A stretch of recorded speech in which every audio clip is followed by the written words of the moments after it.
Hello, Mark here, and today I'm going to have to crouch down. Today I'm going to be showing you how to make a homemade pizza. Okay, so it's fairly simple. All you need is a slice of bread there with some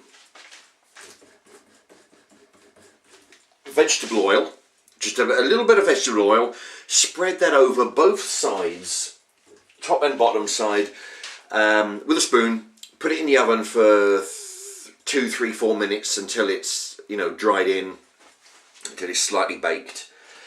Then that's going to be the base. Okay, then we take our ketchup. You can use tomato puree, or what I'm doing is ketchup. Either one. It's all good. It's all made of tomatoes. You have your base there, and then I've got 3 different types of meat and 1 cheese. I've got grated mild cheddar cheese from the Co-op. I've got salami Milano. There we are, some of that. And I've got some sliced chorizo. All these are just stuff you find in the fridge at the Co-op. And using 1 pepperoni stick. Okay. So we've got our toasted bread, or baked bread rather, and a bit of ketchup on there for the sauce. We're going to take our chorizo, just gently quickly spread that around there. Okay, we put some. Don't be too stingy with the meat. There we go, 4 slices of those. Let me see, what should we do now? The pepperoni, I think. What I've done, I've taken the stick of pepperoni, and I've cut it into little discs. There we are. So you get lots of those. Spread that out. I'm talking fairly quick. So I've got one in the oven there. I'm going to spread that about. Actually, you don't have to put all of them straight away. You put a few down, and then you just sprinkle a little bit of cheese. That'll melt, and that'll just help glue everything together. Just a little bit of cheese in there. What we got there? Salami. Right, we want the salami next. Okay, and 2, 3, 4 of those. There we are. So we've got the chorizo underneath, bit of cheese, bit of pepperoni, bit of salami on the top.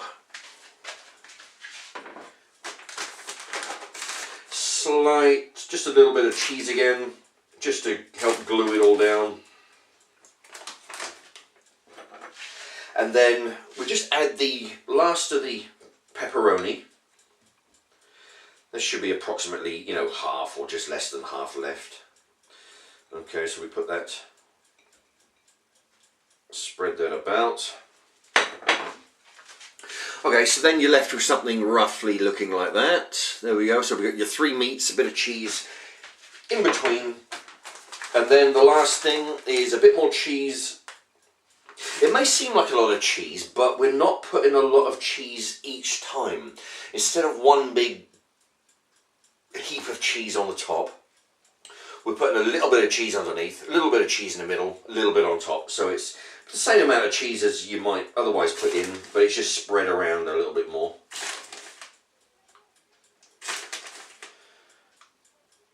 Okay. So on the top part, we're being a little bit more generous on the cheese, because remember this is a homemade pizza. It's not a cheese sandwich or anything. So we've got to be fairly generous with the cheese. Okay, let's yeah. So anyway, so I'll give you one more look at that. So there we go. So that cheese is going to melt down and keep everything onto the bread, just like a regular pizza would. Okay, so There we are. We don't need, so that's 1 pack. I don't have the receipt to tell you the prices of the meats, but they're fairly cheap.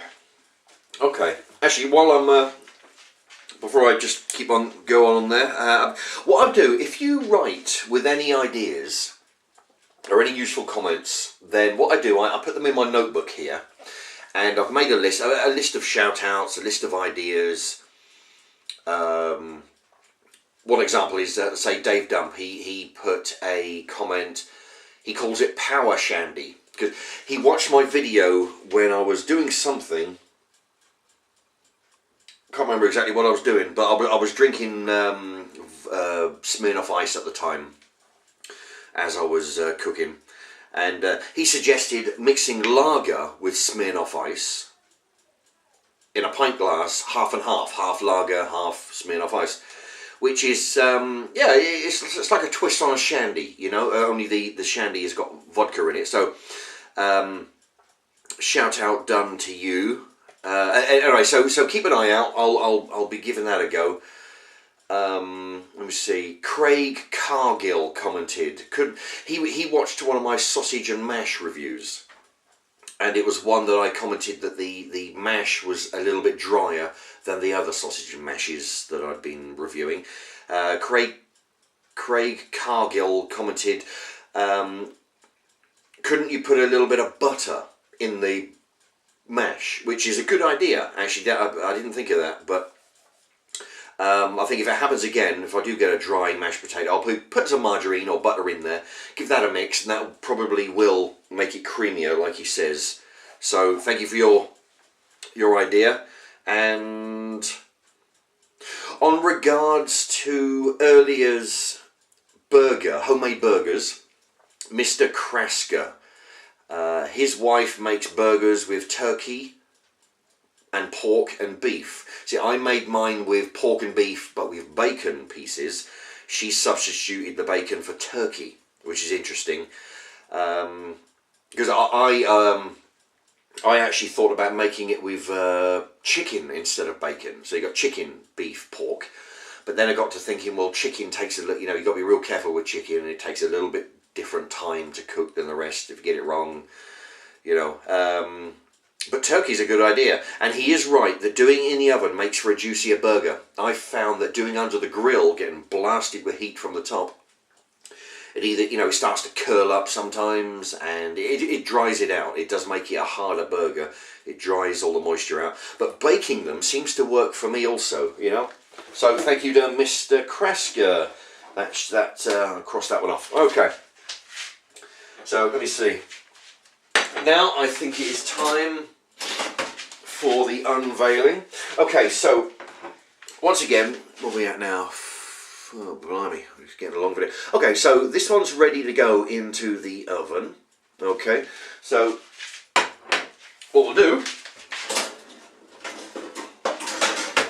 here is one that I've been waiting. I must admit, I should have put a bit more cheese on there, I think. But you can get the idea. Okay, so I'll put that over there. Okay, and that's the one I've made, so that one will be putting into the oven. I'll leave that one to start cooking away.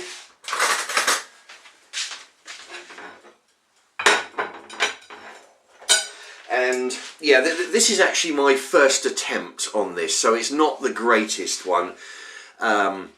You notice the one I just put in the oven, I put layers of cheese in between each layer of meat.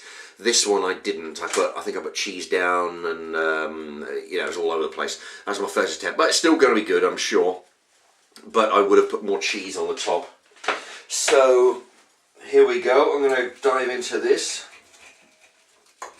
Yeah, the base is quite crispy to cut through. Actually, what I'll do, I'll cut it into small pieces. Although I suppose you could cut it in half and just eat it as it is, but I'm trying to juggle things here. Yeah. I think the oil on the toast there, it really does make the difference. It makes the base crispy. There we are. Man, this does look good. It makes the base crispy, and you can feel it when you cut it.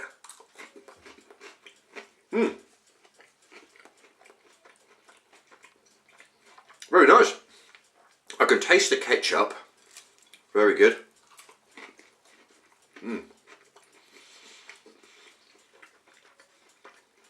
The cheese is very good. I can taste the meat.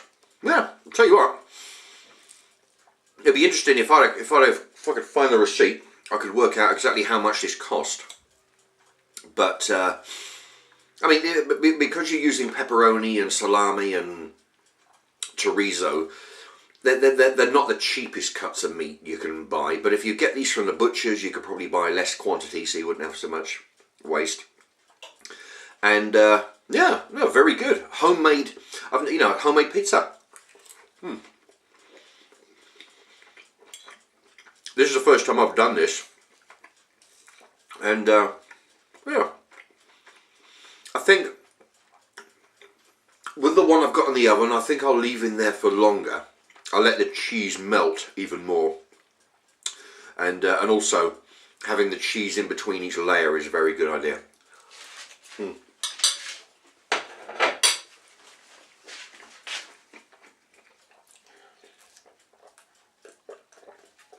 Anyway, so that is the homemade cheese with pepperoni, with salami and chorizo pizza, homemade pizza. That's all you need. You need your 3 meats, a bit of bread, a bit of oil, and that's all you need, and an oven. Right, I hope that was nice. I hope you give it a go. If you try any different ingredients on your homemade pizza, let me know in the comments, and I'll pass it on to my viewers. You never know, if it looks good, I might even make an alteration to my recipe and make one that you suggest. Alright, thanks very much for watching. Bye bye.